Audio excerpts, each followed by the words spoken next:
Welcome to the Path of Least Expectance podcast. I'm Michaela, and I am so excited to have our guest today. So, as we all know, October is Breast Cancer Awareness Month, and we are right in the middle of October. So, as they say, everyone knows someone, right? And I felt it was so very necessary to bring on someone today to the podcast who could speak on this topic.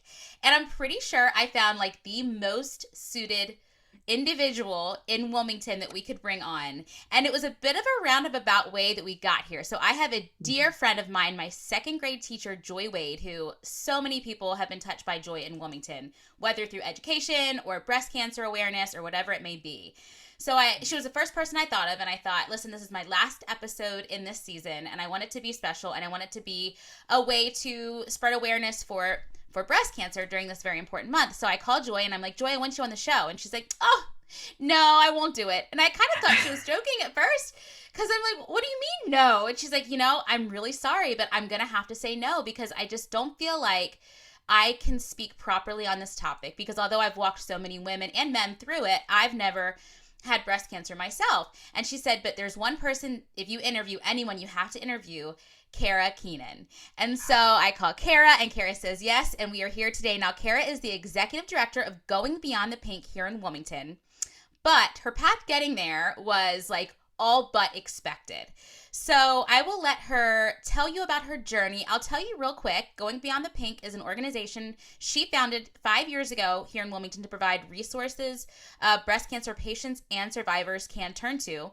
Going Beyond the Pink's mission is to offer free access to everything from needed support resources, health and wellness education, individual and family support, financial assistance. It's a community for people going through it. So, with that being said, Kara, welcome today. I am just so excited to have this conversation with you. Thank you, Michaela. I'm so excited to be here. I really appreciate you inviting me on and ready to just talk about some real breast cancer awareness this month. Right? It was so funny. I was just talking to my husband a second ago and he's like, I gotta go. I have a meeting. And I was like, me too. I have a meeting. I gotta go talk about boobs for the next hour. And he was like, what? And I was like, breast cancer. He was like, oh, okay. But yeah, it's something we're all talking about in October. Right. And it's kind of wild. This happens all year long for me. It's breast cancer awareness for me, 24/7, not just Right. in October. But I find that in my work, I'm constantly touching my chest. You want to talk about something unexpected, like who touches their boobs all day at work? But that's what I do. You do. Indeed. I love it. Okay, so this is what I always tell my guests. Kara, take us back as far as you would like to go on your path. As far back into childhood, or really just as far as you want to go to start sharing your story with us. Okay. Well, I'll warn you, I might do some jumping around, but that's fine. That's fine. I'm going to start in the summer of 2013. I was, I don't know, 35 years old and had a 3-year-old daughter. I was engaged to be married, working, trying to figure out career, all of these things. And I went to Planned Parenthood because I didn't have any insurance at the time and they were offering really great care. So I went to Planned Parenthood for my annual and I had been having like a little bit of discharge out of my nipples. And, it was odd, but I didn't think it was that odd because I had breastfed my daughter 3 years ago, right at that point, a little bit. And so I was thinking it was probably related to that. And they did a very thorough examination and there was nothing. There were no lumps, no bumps. Everything felt fine. And, I went off like, I'll see you guys in a year. And that was probably July. And then early October, I got married. My fiance then, Doug, and I got married. Beautiful ceremony. It was just like blissful and wonderful. And my daughter was so happy and, just in this like high of life. And we hadn't lived together before we got married. And so we were planning like the moving in and all of the things that go along with all of this change, right? And 2 weeks after I got married, I get out of the shower and I come up to my husband and I said, feel this, because this wasn't there, right? And it felt like a golf ball in my breast. Now, mind you, I just months before that had an exam and there was nothing, right? And he was like, no, that feels weird. But, as a young woman, you hear a lot about hormones and we know that breast tissue is lumpy and bumpy and all the things. Joy says that, right? She taught me that, right? Right. It's lumpy and bumpy and all the What's things. normal and what's not? You have to like figure it out, Exactly. right? Exactly. So, I knew that that bump obviously wasn't normal for me. And wisdom has it that you're supposed to just like, if you can't figure out what it's for, give it a couple weeks and then move on. But my gut was like, no, this does not feel right. Mm-hmm. So I Trust went your to my gut OBGYN. always. Exactly. You know your body. You know your body. So I went to my OBGYN and we started talking about my family history. And like most people, I knew about, high blood pressure, this and anxiety, depression, that, blah, blah, blah, right? But the breast and ovarian cancer and all these kinds of cancers, they were really like distant in my family. I think my dad's second cousins had one had breast and one had ovarian cancer, and both had died at a young age. But they weren't, it wasn't my mom's side of the family. When you think about these familial things and breast cancer being a woman's disease and all that, I had so much misinformation. It was unbelievable. So I sat with my OBGYN and she literally walked me through my whole family history. And she was like, we need, we should have had this talk a long time ago. And B, we need to get you in for a mammogram right at this point and see what this lump and bump is. But we should also probably talk about some genetic testing. It was essentially like, when this comes back and it's nothing to worry about, let's talk about genetic testing. But I was really worried. And as I was walking out of her office, the receptionist, she could see it in my face. And she said, if you go over to the radiology team right now and just walk in, they will probably just work you in and you can get your screening done today. Like, so I wouldn't have to wait. Right. And that's exactly what I did. And she was 100% right. So same day I'm walking in, getting a mammogram, getting an ultrasound, and waiting there for the radiologist to come back. And in that moment, they came back and they said, all we see are something called microcalcifications. And let's not worry about it right now. Come back in 6 months. And my gut, oh, Michaela, because you know how the story ends, right? My gut is like, no way, because what I'm feeling feels like a golf ball and they're only seeing grains of sand. Like, this doesn't make sense. Well, my OBGYN said the same thing. This doesn't make any sense. I think we should go ahead and get a biopsy. And so I was like, let's do it. I'm an information junkie. I want to know the answers. I don't want to sit around for 6 months and wait and see, especially since, just months ago, I didn't have anything in my breast that you could feel. And now I've got a golf ball. And that biopsy, which happened, a week or so later, came back positive for estrogen sensitive breast cancer. And to say I was stunned, I literally was just, I laughed when my surgical oncologist called to tell me the news, because it was just like, you're kidding. Like, this is not happening right now. They're probably like, this was not the plan. We need to have her come in because she's laughing, and we need to do some sort of evaluation because she's not right. Okay. Yeah, this is not okay. Not okay. So here I am, newly married, 35, and I have breast cancer with a almost 4-year-old at home. Like, what is going on? This is supposed to be like the best part of my life. What is happening? Right. This is supposed to be newlyweds and romance and, building my career and growing my family, and everything was just thrown up in the air. Luckily, my amazing husband stuck around. So yay, that's a big win. Good job, buddy. Yay, good job. I was really lucky to have a lot of family support. But what happened throughout treatment was every step of the way, where there was like less than a 10% chance that this would happen, it happened. And so ultimately, we found out that I had what's considered locally metastatic cancer. So I was stage 3B. The cancer was actually I had a bilateral mastectomy, and when they sent the tissue off for pathology, the actual tumor that only showed up as grains of sand in the mammogram was actually the size of a large lemon. So there was so much there that we couldn't feel. And this all happened very quickly. So I had the bilateral mastectomy. Grains of sand. How does that even make sense? It just doesn't. Yeah. It really, it's none of it did all along the way. I had, there was cancer in my lymph nodes under my armpits. So they had to remove all of those. That caused something called lymphedema, where my arm now swells and gets heavy and hurts.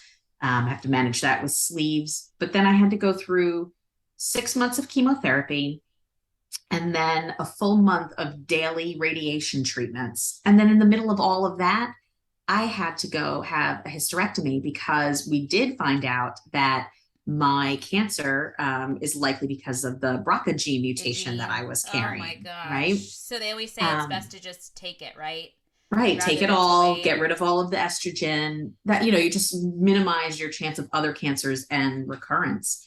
Um, I was really amazed at the care that I received locally. Our oncologists here in this area are incredible and really dedicated. And I'm excited because in the ways that my life has changed since, it's put me on this path where I kind of get to work as part of that team in a way, right? Like I'm out there supporting community members now that have breast cancer or are survivors of breast cancer from that kind of lifestyle, how it impacts your life, providing all the resources perspective while they're there kind of, providing the medical care and the life-saving care that people need. So it's a really interesting path that all of this diagnosis has taken me on. And I think the biggest thing is what I learned along the way. That's Right. what really drove everything. And you are, I think you said 9 years Yes. cancer Yeah. free. So Yep. that's Almost 9 years cancer amazing. free. So this Yeah. was 9 years ago. So take it back even further because I think this is really Yeah. interesting. You were in the military, Yes. right? Yeah. Yeah. So now, do you think that, I mean, obviously, you have to be a very strong individual to be in the military. I mean, it makes or breaks you, right? So do you think some of Yeah. that training you had allowed you to be more ready to conquer this battle, or is it just such a different thing that you can't even compare the two? Do you know what I mean? Yeah. Michaela, I really believe that everything we experience in life teaches us and helps us in some way down whatever path we go with that information. So the military for me absolutely helped to prepare me for everything that came after it. And the biggest lesson I think is resilience. I learned that I was strong because I'm the jokester who went into the military with like fake nails and big hair and makeup and showing up to basic training and like high heeled boots and whatever. This was me. Um, Right, right. right. It takes a try. We're all different. But so I learned a lot about myself in those moments where, I was a lot stronger physically, emotionally, but it's that resilience that I found that even when I got knocked down, that I knew I could get back up. I knew I could make something positive of a really difficult situation. And that, it happened a lot throughout, my training and my experience in the military. And then of course, a lot since then. So definitely informed the process. So you were like what? So that makes it about 4 years post all of the treatment that you were cancer free, that you had the idea for going beyond the pink. So where did this start from? Where did this stem out of? Every bit of the way during treatment, I hit roadblocks. I had the craziest side effects. I had things happening where, I wanted to reach out for support, but there was no organization that would welcome me and my kid to come along, right? To different meetings and things like that. So it's just, I kept seeing roadblocks and I said, there has to be a better way. And, I think a lot of things stem from that type of situation where people, experience something themselves and say, wait a minute, I can do better. I can make it better for someone else down the line. So everywhere along the way, I was having crazy side effects and crazy experiences and having to research things intensely to figure out how do I make this better for me? And then how do I share this information later? And I just finally became really determined that nobody else should have to have the bad experience, go do all the research to try to figure out the answers, and then just keep it to themselves. So Okay. But this is yep, what and I'm share it. finding with you people, you breast cancer You survivor people. people, you community of beautiful people. So I was in an event with you on Saturday, and of course, Mhm. unfortunately, I know many people who have, well, fortunately survived, but been through this process, right? And I'm finding that you guys are, and I don't know if it's just the process you've been through and like if it just opens some light bulb in your eyes, but you guys are all in it for everyone else. It is not about how can I make this a better experience for me. Like, let's say I get breast cancer again or it comes back, right? It's not about what's going to make it better for me in the future. It's about how can I make it better for other people in the future. And you guys, I mean, like, not everybody thinks like that, unfortunately. And, Yeah. I mean, it's just human nature. We all tend to be a little selfish sometimes, right? But Oh, you guys are so selfless. I mean, everyone I've met so far is, somebody was there and they're freshly off of this. And I'm like, are you okay to talk about it? And they're like, yes, I need to talk about it because there's other people that need to hear me talk about it. And I need to make yeah. sure that they're okay. It doesn't Yeah. matter about me. I need to make sure that they're okay. And that is so beautiful. I mean, it's Yeah. just amazing. I say it jokingly, but it is really, really true that the breast cancer community is the best sisterhood you never wanted to be part of. Yes. Oh my gosh, yes. That you That's never wanted to definitely be in. what it is. I've never met a person who has experienced breast cancer that doesn't want to make it better for someone else later on or share their experience. That's definitely one major part of that puzzle. But I think the other thing is most of us come into this experience of having breast cancer, being aware of breast cancer and seeing the pretty pink ribbons everywhere and, being aware that we need to change our lifestyles and do things to help prevent cancer. But I don't think that the breast cancer awareness movement as we know it does a really good job of really bringing awareness to what the experience of breast cancer is actually like, right? I think those pretty pink ribbons kind of gloss over how awful treatment is. Mm-hmm. And the fact that once treatment is over, the impacts continue on sometimes forever. So I know a lot of people, including myself, that go through this experience of breast cancer treatment and are really just driven to open others' eyes to what it's really like, right? It's not just about fighting the battles and being courageous and getting through the treatment. We don't really have much of a choice in that, right? We've got to make hard choices about how we're going to get rid of this cancer.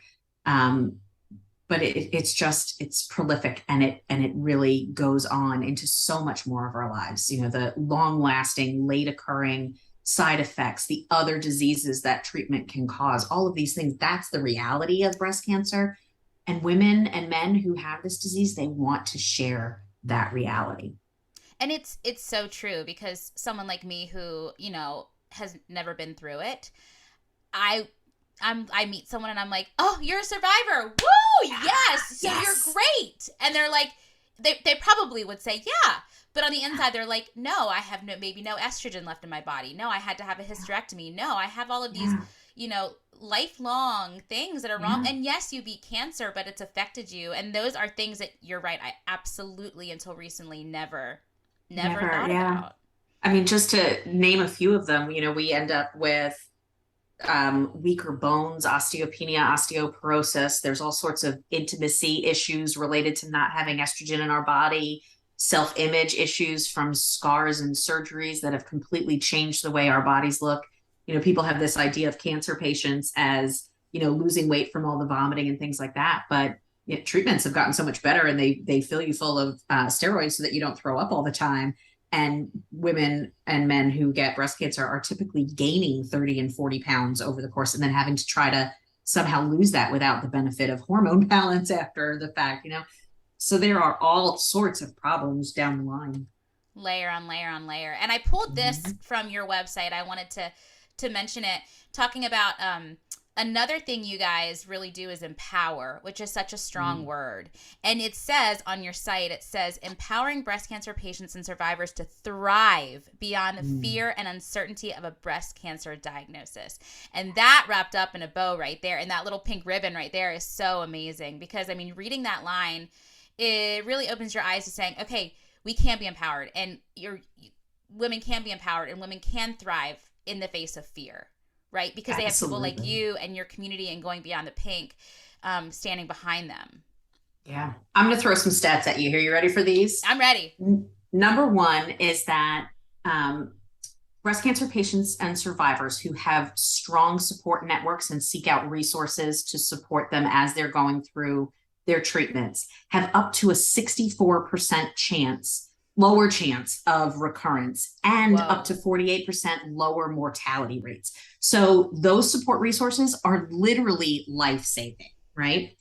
then we take into account the fact that we know that people who are engaged and active participants in their medical decisions are better than also at things like self-management at home and engaging in healthy behaviors at home.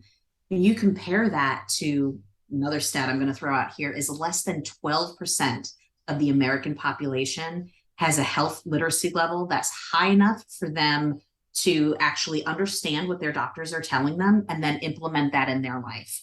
Resources like Going Beyond the Pink are critical, particularly when it comes to cancer and recovering from cancer and the impact of those treatments. Most people can't even make sense of the information that they're hearing about their health. And that's for a healthy person, right? We hear, we should eat this, you shouldn't eat this, you got to exercise this much. Oh, but you should only exercise this much. Everything that helps you hurts you. So we're all confused anyway. When you start layering on, health literacy struggles and chronic disease and fear and overwhelm and all of these things, one on top of the other, if you don't have the support you need to help you understand things and then make the changes that are going to really help you to thrive, you're going to be lost and flounder. And then you'll end up sick again, whether it's from breast cancer or some other chronic disease. We need each other. We need to get through this together. I read something somewhere, not really pertaining to breast cancer or anything, but it said calm is a superpower. And it made me stop and think because, if we could just stay calm in the face of any situation, how much more powerful we would be to have control, right? But that's the hard part. But that's where you guys come in. If you can bring that sense of calm, then you're bringing a superpower to people who need you, Look, our stress levels affect our physical bodies, right? I mean, we know the inflammation it creates. There's all these theories about seed and soil, and we have to take really good care of ourselves to both prevent and reverse the impacts of disease and, all the choices that we make that are hurting our bodies. So let me ask you this. So coming personally, but I feel like so many people can probably relate. I had a health scare earlier in the year where I had a golf ball size lump in my groin. Very on textbook for a hernia. Went to my primary care. She said it's not a hernia. Absolutely not a hernia. Your inguinal ligament swollen. Don't worry about it. You're fine. I knew I wasn't fine. And, it wasn't in a super scary spot. There was not a lot it could be, but still scary, right?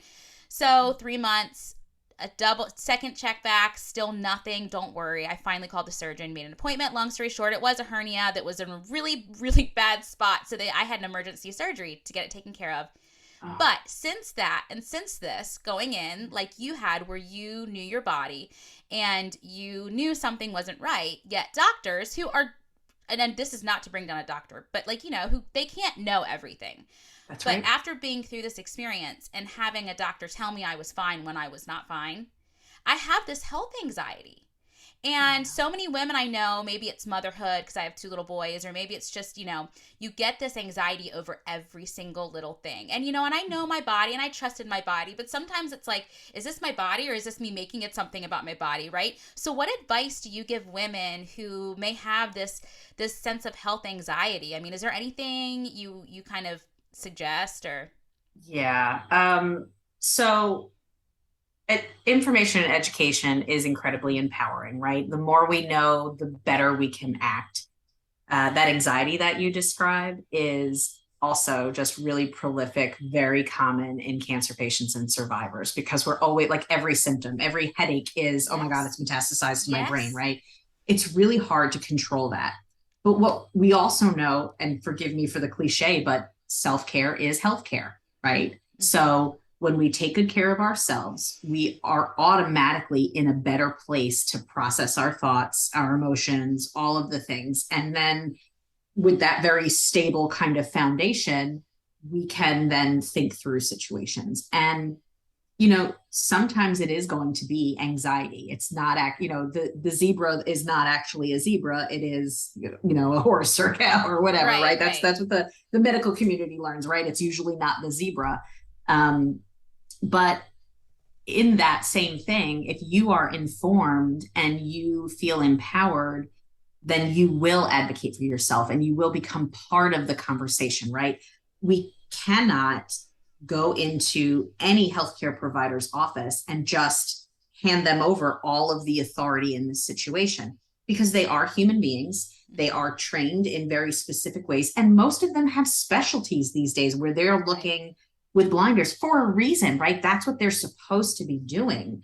But it doesn't always mean that that situation fits us. So my biggest advice is take care of yourself.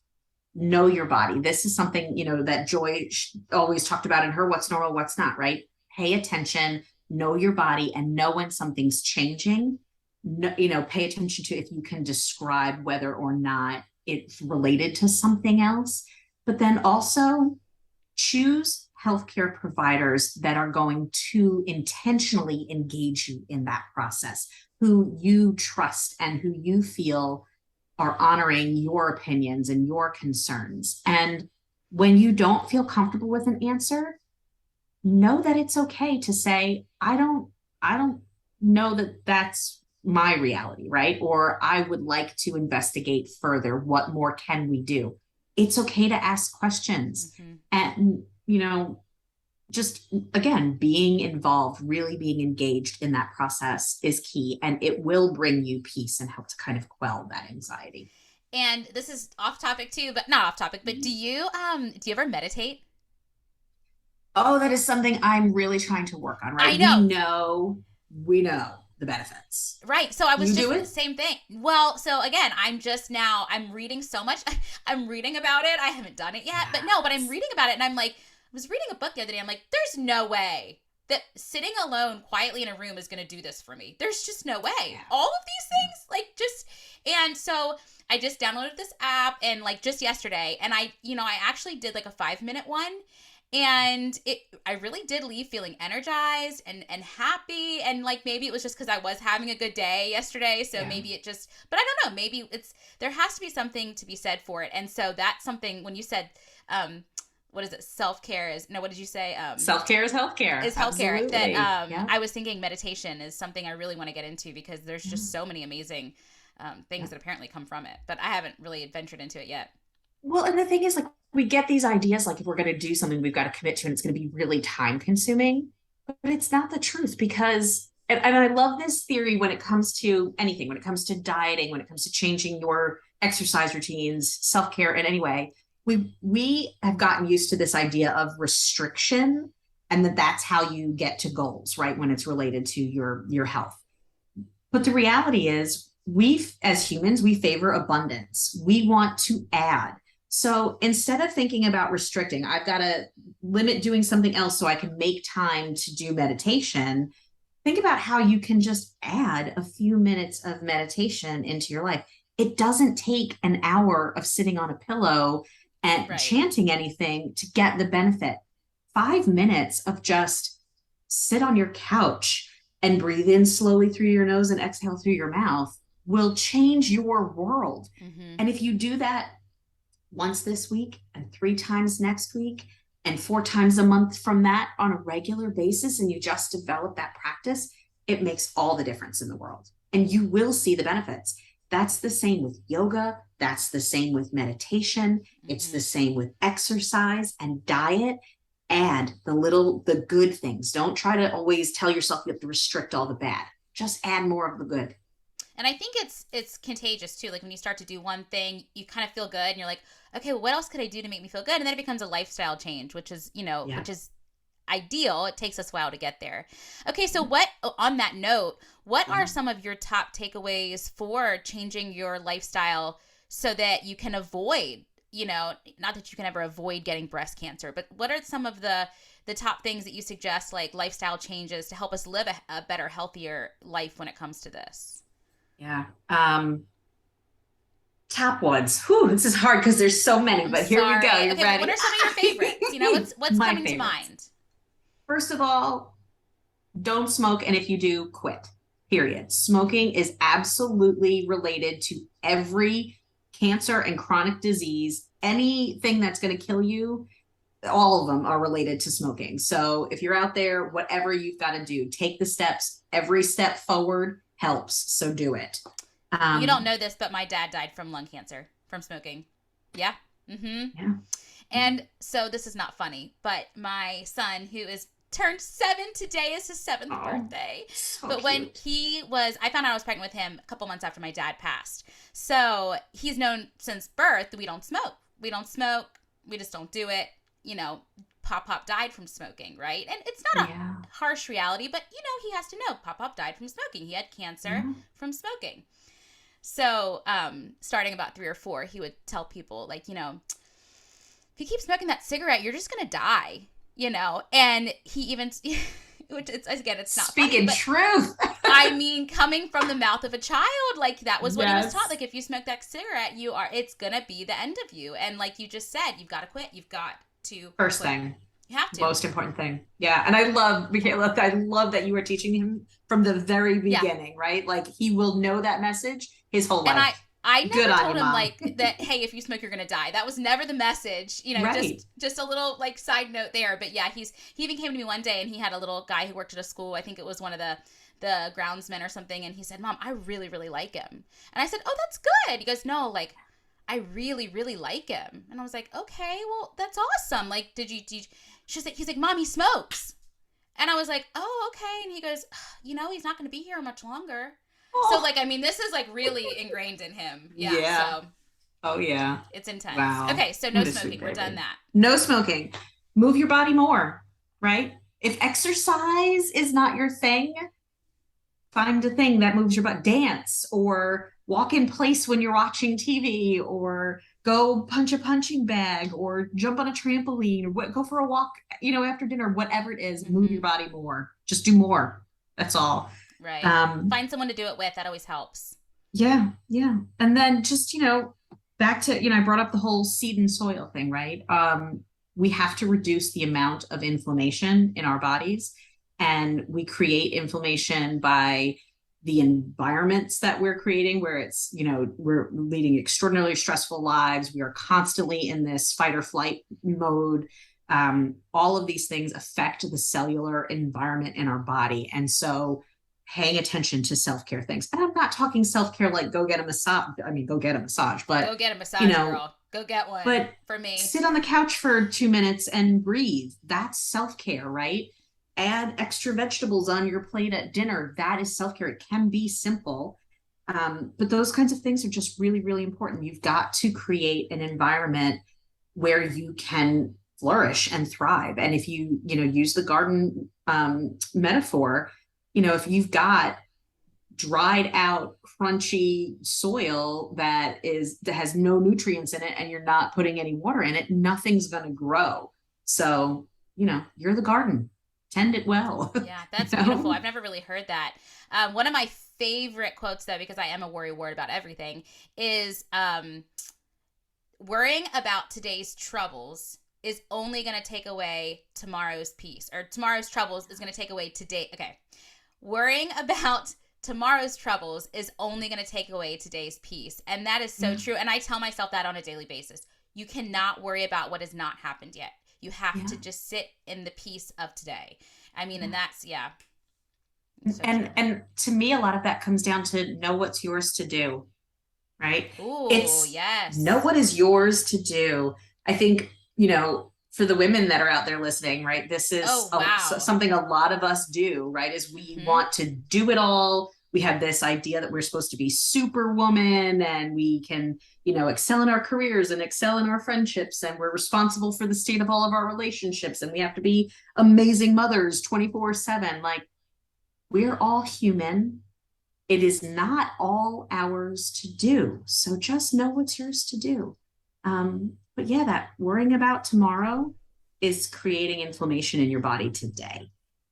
Right? I've never even thought about that. When I hear inflammation, I think of, oh, you're swelling, but that is swelling you. But it's just, I've never thought about it at a cellular level. Yeah. So what about diet? Does this ever come up with you and your, like, not dieting, but like what you're putting in your body? Like, do you have things you're like steer clear of, eat more of, or is it just really each individual and that's just the beginning and the end of it?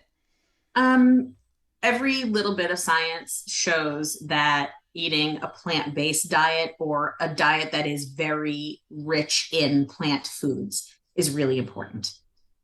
You've got to cut out processed foods. If it comes in a box or a can or whatever, it should be an absolute last resort, right? You need fresh food. You need, to make meals, stop going out to eat for every single meal, like use that as a treat, those kinds of things, right? We've got to eat a lot more plants and, fruits and vegetables. That's just critical, period.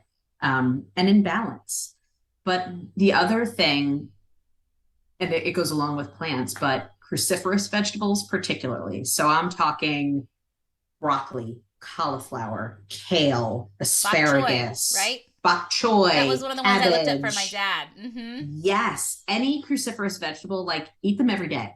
Eat them in sprouts, eat them in microgreens, eat them every day as often as you can, right? Pack those in.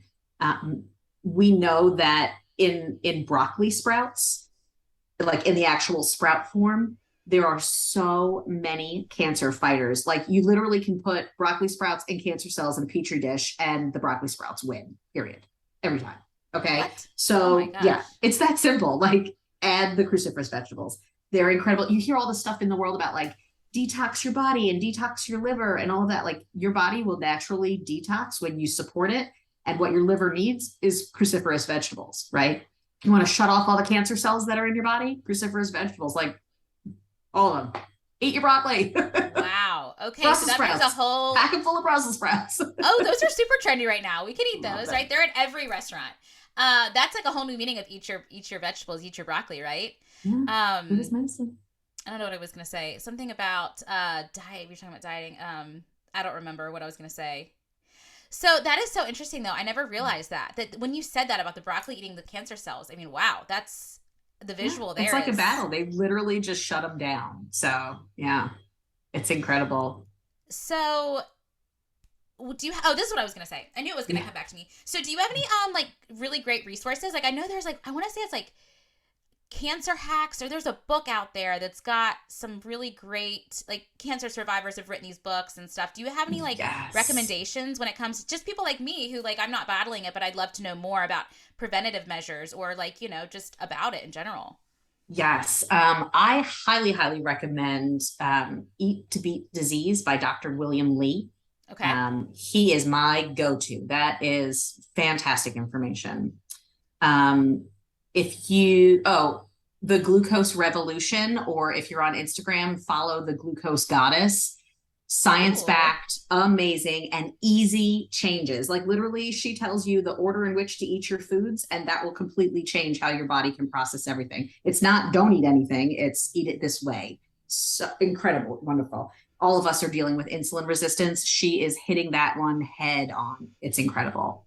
Cancer Fighting Kitchen is another incredible book. Lots of knowledge, lots of science, and really helpful things.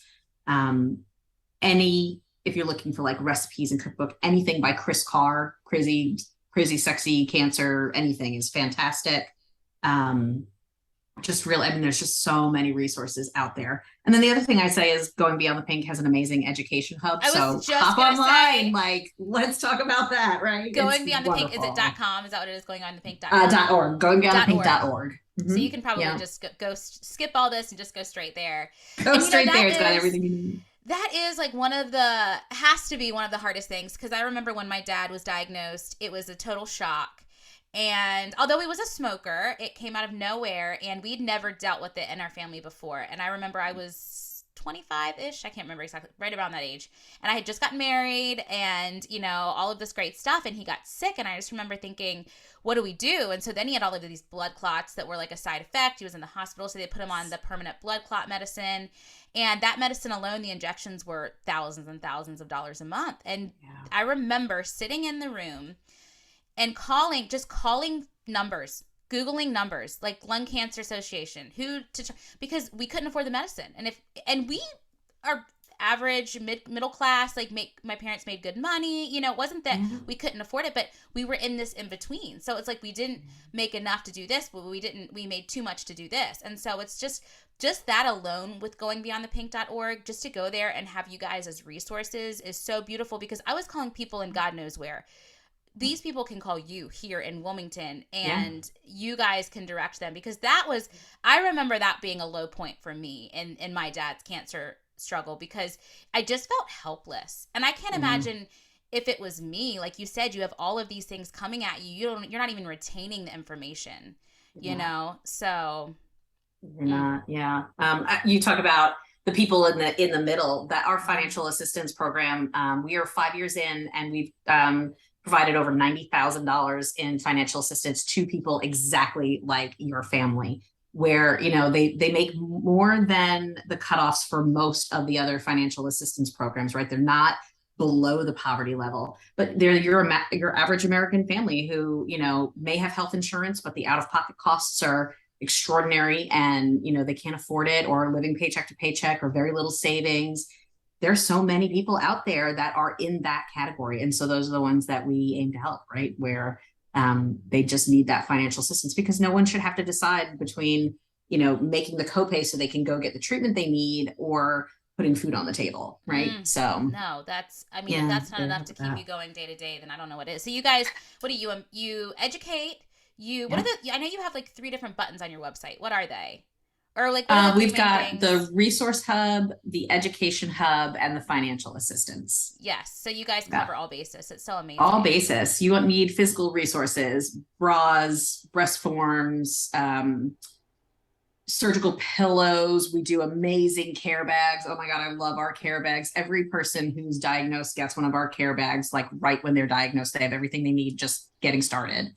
All of that's in the resource hub. Education hub is a 24/7 platform where you can get on, and there's like 25 different categories, all related to breast cancer, health and wellness, and treatment and diagnosis. So all of that information is there. That I love, because it's really hard for a lot of people to tell what's credible and authoritative on the internet, right? There's so much information. So we've done all of that work for people in the education hub, right? They don't have to wonder. The information that's shared there is all from the authorities, like the most credible stuff you can get, um, videos and tutorials and downloadables and all of it. And then financial assistance, like I just said. Do you have, and I know you don't just have one, that would be a ridiculous question to ask, but do you have like, when I ask you like a favorite moment with going beyond the pink, or something, a moment that was really special to you, does anything come to mind? Like a story to share or There are anything? so many. I know. Yes. So if I could share two really quick. Please, So no, please, because one, this is all about your journey. So these are all uh, bumps on your journey. um, we don't, I get in with people like in the worst of what they're going through. And the satisfaction that comes out of somebody allowing you to be part of that moment is really incredible. And there's really literally no thanks necessary. I never expect that anyone's going to remember to be like, oh, thank you for helping me later on, ever. But every now and then I'll get a card or a little email or something to say, it really made a difference to me. And those moments are just amazing and joyful. And there was one client that I worked with who she sent me a card, and she said, Kara, I just don't have the words. And every few months since then, she sends another card, and all the card says is, I still don't have the words. And Mm-hmm. it gives me chills to think that I I have was able to so many affect chills change right like that, now. right? Who am I? I'm just another human being like anyone else. Oh Like, no, Kara. No, no, how do no. I it and I don't it's not like a humble brag or a fake humble. I literally am just blown away that people even let me be there to help them and support them. And then when they come back and they share that they're that moved by it, it just yeah, makes me swallow pretty hard. It's pretty Well, incredible. and it's like, it's so true. So many times in life, we either meet people to change their lives or for them to change ours. And you're there to change so many people's lives, you know? But like, I feel like they probably don't realize that they're changing yours too. Oh my Because, gosh, are you they know, ever? I Big mean, that's time. just, I can't imagine having been through it like you were, and then to see it so much, to then still have people who stop you in your tracks. It gives it so much meaning to be able to do something with it. It gives it so much meaning. There's another moment I'd love to share, and this one's it's a great visual. So a woman who had reconstructive surgery after her mastectomy, and the surgery failed. And then she had to have it again, and it failed. And then she had to have it again, and then she got infections. And so it was like one major obstacle after another. And she was just, her spirit was so just worn down. And after the last one where she had infections, her doctors were like, we need to let your body rest. We can't try this anymore. And so here's this young woman. She has young children. And they're going to leave her with nothing like to recreate the breast mound, right? She's going to be completely flat for a while and potentially forever, depending on if her, body can heal right or not. And she didn't have insurance and she can't afford to go out and buy breast forms. They're like $300 for each breast to buy the prosthetics, right? And so she came in to Going Beyond the Pink, and Joy and I were able to fit her for a mastectomy bra, and we had breast forms that fit her perfectly. And so this woman literally came into the office deflated and not feeling like a whole woman, right? And she came out of that room, when I tell you, Michaela, she was strutting. Like, she was looking at herself in the mirror and turning sideways. And it was, the strut. That moment was like, this is what it's about, right? It was so incredible to see that transformation. And it was like nearly instant. Just incredible. Yeah, I would imagine. And that's what I always, although breast cancer very much does affect men too, right? Yes, but I can imagine as a woman, having these things taken away from you that makes you a woman, it has got to be the hardest part. Like, more so than a lot of the other things that affect you that are just terrible also. I feel like that would have to be, and not because of the aesthetic part of it, not because of the beauty. It's just that's what makes you a woman. And I feel like that has got to be defeating. And that's what's so amazing about you guys. You step right in, you give her some new boobies, and she's a woman again. She's like, yep, look at me.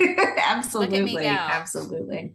I'll say though, for men, and it's worth saying, really, really loud, that men get breast cancer too, right? It's more rare, but it's not so rare that it doesn't happen. It's 1 in 833 men will get breast cancer.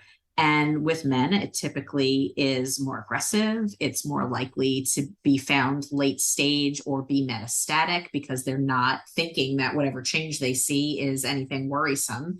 Or they're just not paying attention because they don't think that they can get it, right? But anyone who has breast tissue can get it. And the thing for men is that they, there's these ideas, just as much as there's ideals of what makes a woman, there's very much a lot of pressure and ideals around what makes a man a man. And we work with one survivor. I will share his name just because he is loud and proud and wants to share this information. But Tom Kennedy is just an advocate. Mm-hmm. He's incredible. He's amazing. Such an advocate for male breast cancer and for real breast cancer awareness. His family is such an incredible support to him. And it's just amazing to see eyes open and really pay attention when they learn about his experience.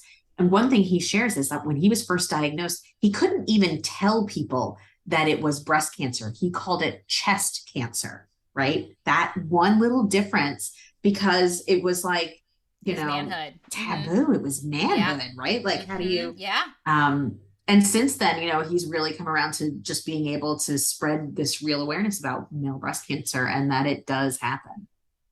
That was a really special time. Remember when they did the drive-through for him? Was it like a year or two ago? Yeah. And this, I was going to ask a question, and now it's kind of making me think about it myself. I was going to say, what are some ways that we can, just today or in this month or any day, help, but without a donation? Like, of course we can donate, and of course we can donate our time and our money, but what are some other simple things we can do that make you guys as survivors or women going through it that help them? And I was going to say, just that something as creative as a drive-through probably, his morale. That was like answering my own question. Yeah. But what are some other things we can do? I mean, I know you have to have some ideas. People that are going through treatment want normalcy, right? Mm-hmm. Cancer has changed everything about their life. So if you can be that friend who can just come by and, if they want to talk about cancer, let them talk about it, right? Don't tell them that everything is going to be okay, or you're such a fighter, right? Like, just let them talk about however they want to talk about it, right? Whatever honors them. My dad would get so mad if one more person tells me I'm a fighter. Like, he just did not, he hated that word. For some reason, he did not care for it. I mean, although you are a fighter and you're trying to do the right thing by telling them that, And people are really inspired by your strength and what you're having to face because you didn't want to, but you have to. And you get where it comes from, but yeah, just be there to listen, and then talk about normal things like how your kids are, getting on your nerves, and how your house is a mess and you're so overwhelmed, and just share like the normal things and laugh. Oh, laughter is such good medicine, Mm-hmm. isn't it? I mean, just be the normal thing, right? Relatable. There are lots of, like, for survivors, a lot of survivors feel like they aren't seen, right? So give them some visibility. Reach out to your friend who's a survivor and say, like, I know continuing to take care of your health is really important. Let's go for walks together, right? Like, simple things like that really make a world of difference. Somebody going through treatment, bring them a meal, or take their kids to the park, or, be there to listen to their caregiver, or just come and sit with them so their caregiver can take a nap or go run errands or something. There's so Right. many practical ways that you can be there to help. And all of those will lift morale and just bring that sense of normalcy to someone who's going through it. So you have, like, as if you haven't done enough. You've done so much, from military to family to cancer to surviving to going on the pink, going beyond the pink. So, like, what's kind of next for you and like going beyond the pink and stuff? Like, do you have any, like, what are you guys working on right now with going beyond the pink? Going beyond pink is growing leaps and bounds. So we are looking at bringing in a program where hopefully in the next year we're going to be able to provide fresh produce delivered to people's homes when they're going through treatment and moving Oh into my survivorship, gosh, so that they have access to healthy foods, right? Talk that's about living the mission, amazing. like, holy cow. Oh, I We love that, are, Kara. yeah, oh, it's so amazing. It's so amazing. We're going to be launching our Reach Survivorship Symposium. So all the work that we do kind of all spread out throughout the year. We're going to be having 50 survivors come into Wilmington from, around the area, southeastern United States, and they'll be coming in and learning all of that like in one super impactful weekend. So that's going to be an amazing experience. And then, going beyond the pink is growing, and my intention was never to lead it forever, right? I want to be the founder that kind of comes in and helps us get to where we need to be, and then hands it over, because I don't want it to be limited by my, blinders, right? Other people need to have perspective and help to grow it, and we're definitely getting to that point.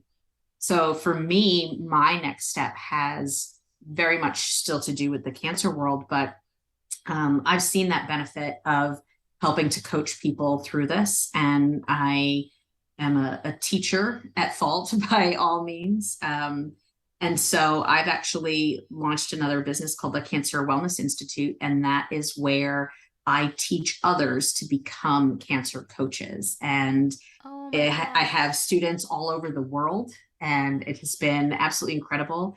And working with an organization out of London to get the course approved for health coaches to take as continuing education in like 6 different countries. And so just seeing that, it's that snowball effect, right? One good thing snows into something bigger that's going beyond the pink, and it just is kind of growing and changing, and the impact of it all is just blowing me out of the water, because I still sit here and think, like, who am I?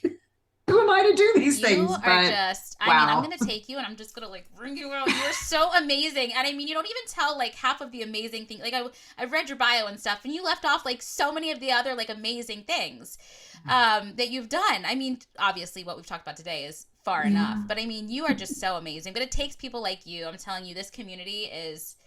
And I was also talking to somebody on Saturday at the event, and I said, it's funny. It's like, I don't know why cancer chooses to mess with the people that it chooses to mess with, because, like, it really does choose, like, the most, I mean, strong willed, intense, like, yeah, good luck getting to me type Right. families and type people. Like, it's almost like, Yeah. I don't get it. Like, it really chooses the wrong people to mess with most of the time. That's right. That's so right.